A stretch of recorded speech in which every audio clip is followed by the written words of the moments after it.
Okay.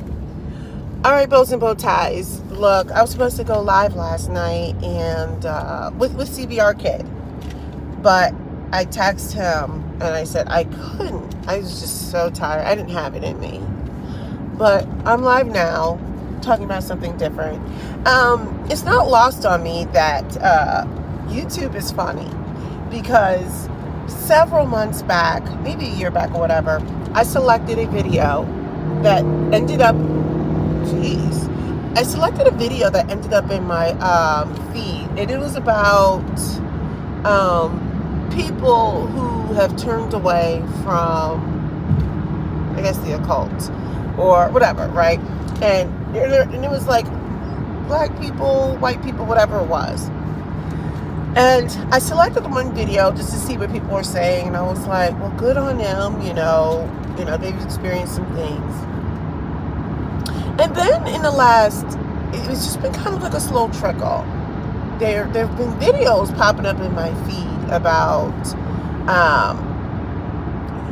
I guess, people who are witches, or they're talking about witchcraft, and and I don't really necessarily select the videos, but every once in a while I'll see something that's interesting. I don't think I've actually selected any witchcraft ones yet, just because I just wasn't really ready to hear what was said. But I see all the titles, and they keep coming in my feed, and I'm like, okay.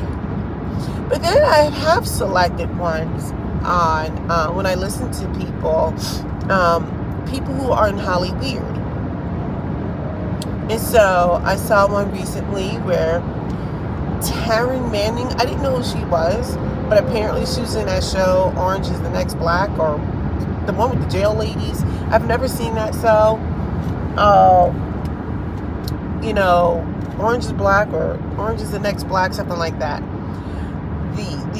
She started talking about some things. I've seen, there's the whole conspiracy around Matthew Perry's untimely, or maybe some would say timely, passing. There's been all this discussion I've seen surrounding HollyWEIRD. People talking about things that happened early on during the rap craze and phase with, Jay-Z, and there's a lot of that's been popping up in my feed. And, I can see how, look, I'm just guessing. I don't know. This is what the conclusion I'm drawing. And there were others. I'm just going off the cuff. You have so many of these people who went to Hollywood, and they got a taste of what it could be like. And I don't know what this, some people say it's the Illuminati, I can't get the words out, Illuminati, some people say golden juice and some other stuff. I say whatever it is, it's Satan's tool, right? They talk about Oprah's influence, allegedly. This is my conclusion. There are people who were willing to accept, I don't know if it's things or I don't know. I don't know exactly what it was that people did. But when they talk about selling their soul to the devil, there must be some, I'm going to say thing or set of things that people are doing, because you see this meteoric ascension to fame. You're seeing this meteoric ascension to fame. You're seeing a meteoric ascension to fame. I look at your Beyoncés and your Taylor Swifts and all these other people who are starting to prosper in that industry. Well, who continue to prosper. And when I see some, when it's extreme fame and everything like that, I recognize there is a cost. And how when people are talking about, let me finish my conclusion. And my conclusion is, you see this ascension, this rise to fame and power, influence. But the but is, your soul is never at rest. You're never happy. And you hear so many of these stories of people when they meet these celebrities, or you meet these people and they're like, oh, they're nothing like what they portray, right? Well, I'm like, well, of course, because they get paid to pretend. They get paid to be this alter ego, like your Sasha Fierce and stuff like that. They don't get paid to be exactly who they are. They get paid to pretend, to do the work of something other than the Most High God, right? So they're getting paid to do work that's contrary to what God has in store for us. And so when you are being paid, and I think there's got to be a personal torture, because when you start to see, because what happens is, I liken it to what happened early in the Bible. I'm not saying this is it, but this is the only way I know how to express this. Like when Eve convinced Adam, really, but when Eve and Adam, see, Adam should not have left with Eve. See, she wasn't covered. Adam did not cover Eve. When they were left in that garden and they took that apple and they ate from the tree of life, right? It's like the scales were taken from their eyes, right? And now they become aware, become more knowledgeable. They get something. They're like, oh, whoa. And when that came, there was this downfall of mankind and stuff like that, right? Look, I feel like these people out in HollyWEIRD, I don't know what they're doing, but they're doing something for fame and fortune. Let me tell you, to have that kind of adoration and adulation, it is not lost on me. And it's like a drug. And then it's like, when you want to separate from that life, you can't. Because what is there? It's like, who am I? Who do people think I am? They talk about oftentimes, like many of these people, when they're not performing, when they're not pretending, when they're not transforming into someone else, they are quiet and lonely and shy, and they're introverts and all this other stuff. And it's almost like, do you want to do this? What is the cost? What is the upside, right? Because now you have this empty soul. You hear so many people, was it Jamie Foxx or someone who said that you think you want fame and fortune, you just want the spoils of it. You don't want this. There's a lot that comes with this. And now you got so many people saying, hey, I may be targeted. Hopefully I won't be, taken out because of this. Because I feel like whatever it is that they did to have this fame and fortune also came with it a level of awareness. It's like there's something that it came with it, right? And now they're tortured with this knowledge. It's almost as if it's really difficult for them to break free. They're tortured with something. This is just my opinion. This is not based off of anything, I'm just saying, I just see these videos and this is a conclusion. I have been wrong before. I could be wrong again. Okay? But you've got these people who are struggling. They are struggling with, I think, their soul, because the scales have also been removed too. And they realize, like, this ain't it. So it's kind of like, I'm just guessing. It's like, all right, so either I can continue down this path because I don't know how to break free, so I'll just continue being this alter ego, or I can try to break free knowing that I'm going to go through extreme pain and sorrow. I don't know. You see so many of them start to realize that, you get in touch with your mortality and you start becoming more spiritual, and you're like, wait a second, this isn't it. I've seen videos where people are saying that I did see the one that I did click on one where the girl somebody was like doing a reaction to a girl who used to engage in witchcraft, and she was saying how she grew up, she always did it. Like her grandmother would say she was like a good witch, and there's so much you could gain, this, that, and the other. And she said that as she learned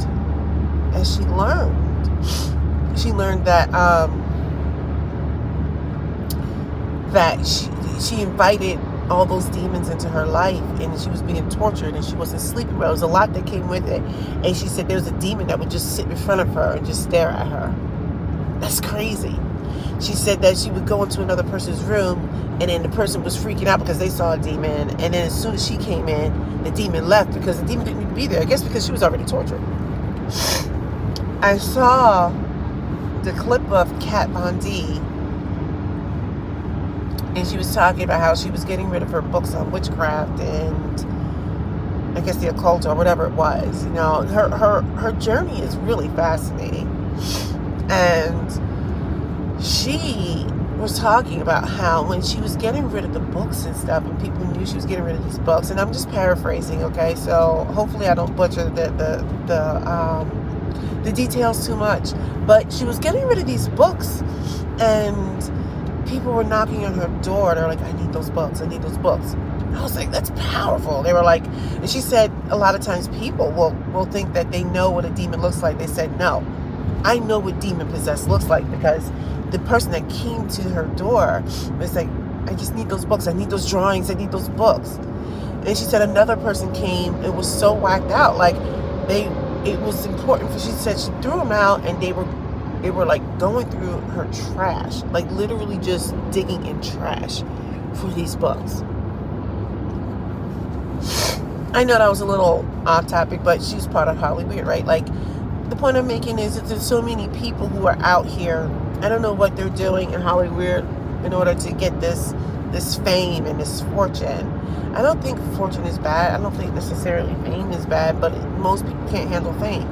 Let me tell you something. I am so incredibly grateful. I am so thankful I am not famous. I'm thankful for my children not being famous. I'm thankful that my kids can go explore activities. And if they, well, my kids aren't in dance or sports, but if they wanted to be in dance, or if they wanted to be in a play or something, like, they can go and just practice doing that, right? They can do that, and they don't have to worry about their privacy. And then they can go back to being a kid.